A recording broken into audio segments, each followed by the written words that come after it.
Cuembe, cuembe, cuembe nada más, cuembe pa' aquí, cuembe pa' allá, cuembe, cuembe, cuembe nada más, cuembe pa' aquí, cuembe pa' allá. Cuembe, si hoy es verdad, cuembe, ayer fueron mentiras. Cuembe. Saludos, Víctor Emanueli, director de las agrupaciones Bomba Evolución y Plena Evolución. Un placer para mí estar aquí con ustedes, sumamente contento y agradecido de la oportunidad de participar en la edición número 40 del Festival del Caribe, Fiestas del Fuego, dedicado a Belice, y en saludo al 40 aniversario de los estudios Siboney de la EGREM en Santiago de Cuba. Un abrazo caluroso desde Puerto Rico y felicidades a todos. Quisiera compartirles algunos segmentos de mi charla con el profesor Pablo Luis Rivera, catedrático auxiliar del Departamento de Ciencias Sociales de la Universidad de Puerto Rico, donde conversamos acerca de orígenes, desarrollo y evolución de la bomba, género de música autóctona puertorriqueña que ha tomado mucha fuerza en los últimos 30 años en la isla. Porque la música del tambor se propagó por todo el Caribe, y en el caso de Belice tenemos la música garífuna, ¿verdad? Esa fusión de los caribes negros, ¿verdad? Que es tan importante. Así que para nosotros es un gran placer hablar de la bomba, pero siempre acordándonos de que estamos conectados con la música garífuna, con la tumba francesa y con todas esas expresiones que se van dando a través de este Caribe tan rico y tan querido por nosotros. Eso es así. Pues mira, yo creo que es importante para ese público que no conoce lo que es la bomba. La bomba es un género puertorriqueño que es el más antiguo con elementos de lo que es nuestra herencia africana. Así que se ha ido nutriendo a través del tiempo, pero tenemos su presencia desde muy temprano en la colonización hasta nuestros días, y ha sufrido grandes transformaciones en ese proceso. Pero originalmente es una expresión que surge a través de esos grupos étnicos que nos han visitado y nos han poblado. Luego empieza a tener influencias de el cimarronaje que se va dando por el Caribe, también de la criollización de expresiones, así que tiene una amalgama de elementos. En otros momentos fue la expresión de resistencia ante el sistema, y se ha hecho, ¿verdad?, un proceso de folclorización más adelante y hasta nuestros días que se ha transformado y es una expresión popular y que sigue en crecimiento y en desarrollo en Puerto Rico y en los grupos diaspóricos boricuas fuera del país también. Más que una fusión de razas o de etnias, fue una fusión y un sincretismo de culturas lo que ocurrió, ¿entiendes? Y ese aspecto yo pienso que es lo que ha enriquecido, lo que enriquece verdaderamente, porque cuando hablamos de razas, de etnias, de color, estamos hablando de elementos genéticos y físicos. Y para mí es más significativo e importante el elemento y el componente cultural del asunto de esa fusión o sincretismo. Y la realidad es que cuando hablamos de España, no hablamos del dominio moro allí por 800 años, que los moros eran árabes, eran africanos, eran personas que creían en la religión musulmana, ¿verdad? Y eso no se dice. Cuando hablamos de África, no hablamos de que había un sinnúmero de grupos étnicos que eran los que estuvieron afectados directamente por ese proceso colonial. Por lo tanto, no eran esclavos, sino eran esclavizados. Correcto. Y hay distintos grupos en ese proceso. Y, por supuesto, los aborígenes que estaban asentados aquí. Así que había una gran diversidad cultural. Y de esa diversidad cultural se nutren las expresiones que nos caracterizan como pueblo. Así que la expresión no es una expresión homogénea, sino es muy heterogénea. Y tiene un poco de todo. Tenemos que hablar de los datos reales en el proceso histórico, y esos datos apuntan a que hay una complejidad dentro de la diversidad cultural que tenemos en el país. Otro de los elementos es que se habla de África como si fuera este pueblito, este pequeño pueblito. Como un país. Un sí. continente que tiene tantas vertientes y tanta diversidad. El continente donde inicia la humanidad. Eso para mí es lo más significativo. Así que entendiendo eso, conocemos ese trasfondo de un género como la bomba, que no se da porque sí, se da por unas realidades, por esos esclavizados, por los cimarrones, por los libres, por los libertos y coartados. Y todos esos empezaron a poner un elemento importante a la hora de desarrollar este género, que fíjate si ha resultado en una bandera de identidad tan grande que todavía hoy está vivo.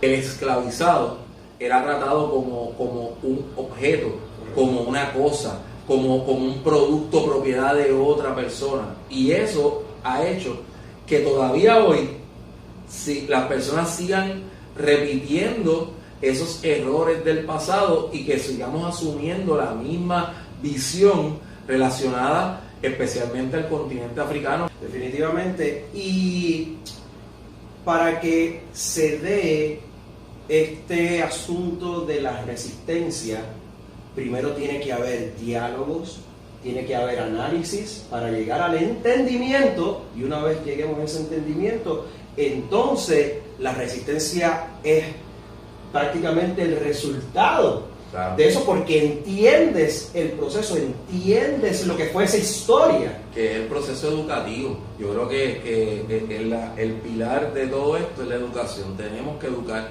y tenemos que seguir nutriéndonos para seguir transmitiendo el mensaje correcto. Porque es lo que nos va a llevar a entender un género de expresión musical como lo es la bomba puertorriqueña, que tiene ese trasfondo, que tiene esa historia y al sol de hoy prevalece.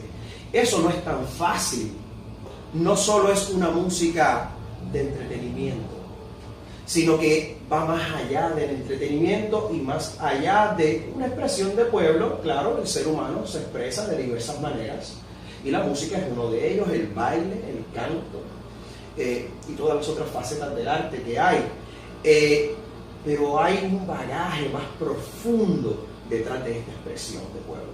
Uno de los problemas mayores muchas veces era la documentación, como era una expresión de personas que no se consideraban importantes en la sociedad, pues eso hace que la documentación no sea tan amplia como de otros temas. Sin embargo, estos intercambios que se dan, estas situaciones hacen que se desarrolle un género que originalmente tenemos su procedencia en la costa y en los pueblos cercanos a la costa, y que eso ha evolucionado a tal punto de que no solamente se propagó en toda la isla y fuera de ella, sino que empieza a convertirse en una expresión que nos representa y que forma parte ya de los elementos distintivos del país. Yo siempre he dicho que la bomba puertorriqueña es la expresión más pura de lo que es ser puertorriqueño. ¿Por qué? Porque es el resultado inmediato del proceso de sincretismo y de fusión. Sí, es la expresión que surge porque aquí en Puerto Rico ha habido muchas expresiones musicales, sin embargo no han prevalecido. Correcto. La procedencia de estos esclavizados, específicamente del continente africano, en muchas ocasiones una de las teorías más aceptadas es que provienen muchos de ellos del oeste de África. En la documentación, pues podemos mencionar, por ejemplo, el documento de viaje de Pierre Leroux en 1797. Una de las piezas más que se ha discutido muchísimo. Yo creo que ese documento todavía pues tenemos que seguir revisándolo. También momentos donde se dan procesos administrativos. En 1826 Miguel de la Torre, que prohíbe entre otras cosas la bomba.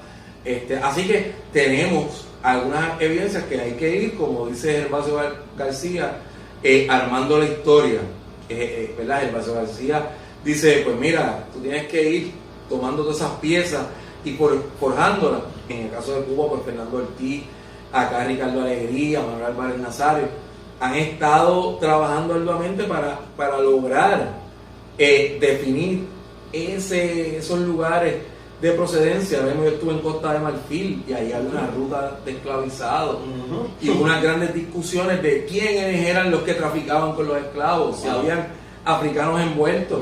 Y claro que sí. ¿Y los hubo? Claro que sí, pero ustedes lo pintan como igual, ay, si la gente se alarmaba, yo les decía, pero en Europa era igual. Los europeos que le ganaban a otros europeos en una guerra, pues esclavizaban a los que perdían. Correcto. En muchas ocasiones se tiene la impresión que todos los esclavizados que llegaron a Puerto Rico llegaron directamente desde el África. Y yo siempre he hecho el argumento de que no fue así. Pues, sin duda alguna, en un momento dado se traen directamente de África por la cuestión de que los ladinos eran personas que aprendían la cultura de España o de Portugal, por lo tanto eran llevados directamente a la península ibérica y muchos de ellos entonces se traían a América. Así que aquí hubo bozales que eran directamente de África, pero no todos eran bozales. No todos. Muchos esclavizados que llegaron a Puerto Rico de las islitas aledañas, de Martinica, de Guadalupe, de Santa Cruz. Entonces ya habían pasado por un proceso de sincretismo y mestizaje con los criollos de esas islitas, y entonces eventualmente llegan a la isla. No tenían ningún tipo de referencia de lo que era la vida en el continente africano. Su realidad es otra, y por eso para mí es muy importante mencionar ese detalle, porque el tipo de esclavizado que llega a la isla es otro tipo de esclavizado que no tiene la referencia inicial que tuvieron sus antepasados. Así se formó San Mateo de Cangrejos, que ya 100 años antes de la abolición de la esclavitud eran libres. La bomba era un género muy exclusivo en esos comienzos. No todo el mundo era practicante, conocedor de este género, porque viene de un grupo muy específico. Había unos códigos de respeto, de preservación histórica que estaban ahí presentes en ese desarrollo, especialmente a principios del siglo XX y la bomba puertorriqueña. La narrativa que se tiene de un punto en adelante de que la bomba y nuestra cultura es cultura de todos, es una narrativa que comienza en un punto muy específico por una persona que también es un personaje muy importante que mencionaste hace un rato, el señor Ricardo Alegría, fundador del Instituto de Cultura Puertorriqueña. En Puerto Rico, en 1955, se crea el Instituto de Cultura Puertorriqueña, que con sus luces y sus sombras ha sido una institución que ha velado por preservar el patrimonio cultural histórico del país. Para mí, personalmente, pienso que fue responsable de comenzar a cambiar este discurso de exclusividad a un discurso de inclusividad. Y le estaba dando una enseñanza muy importante a todos los puertorriqueños, diciéndole, esto no solo es cultura de estos descendientes de esclavizados, porque ya el pueblo puertorriqueño es un pueblo de mestizos, ¿ok? Que es el producto final de la fusión y el sincretismo. Es originado en Puerto Rico, y los primeros documentos que aparecen, que mencionan esta expresión, ya aparecen aproximadamente en el 1700, donde ya se entiende que había ocurrido el proceso de sincretismo y de fusión, lo que quiere decir que probablemente gran parte de esos exponentes no eran puros esclavizados que venían de esta o cual región, sino que eran mestizos puertorriqueños, los primeros exponentes o ejecutantes de esta práctica musical. De hecho, cuando uno mira las bombas antiguas, no hay bombas en idiomas de África. O sea, están o en creol o en español, una que otra en francés. Claro. O sea, que realmente uno ahí ve que ya pasaron unos procesos. Porque no es lo mismo tú hacer una bomba en la comunidad que hacer una bomba en la tarima. Súper importante, y ese precisamente es el punto más importante que podemos extraer de ese evento y de ese tiempo y esa década del 1960, que entonces ya habían pasado unas ordenanzas en los años 40 y ciertas prohibiciones del género, y comienza a mermar la práctica comunitaria de la bomba y de la plena en la isla. Cuando llegan los 60, entonces ya es como un poco más comercial, ya se empieza a comercializar grupos. Empieza a fluir. Y tenemos que hacer una distinción entre lo que es la bomba comunitaria o la práctica comunitaria del género y lo que son las prácticas de espectáculo. Y entonces, ¿verdad? Venimos de esta práctica comunitaria a la práctica ya más comercial, pero entonces acabamos de decir que hubo una merma también en la práctica comunitaria. Más allá de la práctica comunitaria, que si tú no pertenecías a la comunidad, pues no era como ahora, que ahora tú haces algo y lo ve el planeta. En aquel momento era en ese espacio, si te enterabas o si los conocías, pues podías participar, pero si no, tú ni tenías ni idea qué pasaba, especialmente en la ruralía del país, ¿verdad? Que eran unos espacios que no tenían la accesibilidad que tenían otros espacios. Entonces llegamos a los 80, que es cuando muchos de nosotros ahí comenzamos a incursionar y con este deseo de aprender. Esa coyuntura de los 80 que fue un momento que como que hubo una transición ahí de lo que había establecido y surgen nuevas voces. Correcto. En el género. Y básicamente es porque surgen inquietudes. Claro. Entonces, por lo que estamos diciendo, no había tanta referencia comunitaria, solo la referencia de tarima o artística, da pie también a otro movimiento y a otro proceso muy importante. Y básicamente lo que este movimiento buscaba era rescatar la tradición comunitaria de la bomba, porque llegó el punto que todo lo que había era tarima, era espectáculo. Y entonces, ¿dónde está la práctica de la comunidad? Comienza primero con la idea de que sí haya comunidad, ¿verdad? Que sí haya práctica comunitaria fuera de tarimas. Disfrutarnos para esa experiencia. Eso es lo primero que se busca rescatar. Estos primeros toques de bomba, yo tuve el privilegio de ser parte de las personas, ¿verdad?, que fuimos los que comenzamos este movimiento. Mis hermanos, mi hermano Jorge y José Manuel, también fueron parte de ese movimiento. Y comienza con entusiastas y ejecutantes que estábamos aprendiendo porque íbamos a pertenecer a un grupo. En ese tiempo, si tú aprendías a tocar, a cantar o a bailar bomba, es porque tú ibas a pertenecer a un grupo, porque ya no había realidad comunitaria. Solamente en el pueblo de Loíza es el único sitio donde podríamos decir que en todo caso hubo continuidad en la tradición comunitaria de la bomba, pero en el resto de la isla no era así. Y es por eso que todos estos eventos son muy importantes, ¿verdad? Y es un efecto de dominó, una cosa lleva a la otra. Y estos toques de bomba, la creación del grupo El Bombazo de Puerto Rico, con este concepto, porque los conceptos que habían de las agrupaciones eran las coreografías, las vestimentas, la tarima. Entonces, pues, estaba más folclorizado lo que había, y esto era algo que rompía con ese esquema. Fue un proceso de desarrollo y de evolución que nos lleva hasta la actualidad.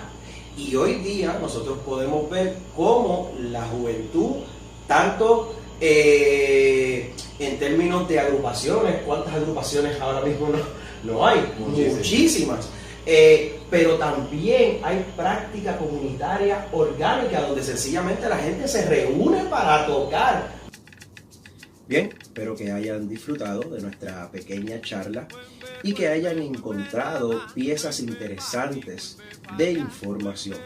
Obviamente estos son temas de una vasta profundidad histórica, investigativa y de teorización, los cuales requerirían de mucho más tiempo de estudio y análisis para tener un mejor entendimiento de ellos. Una vez más, un placer, un abrazo desde Puerto Rico y bendiciones a todos.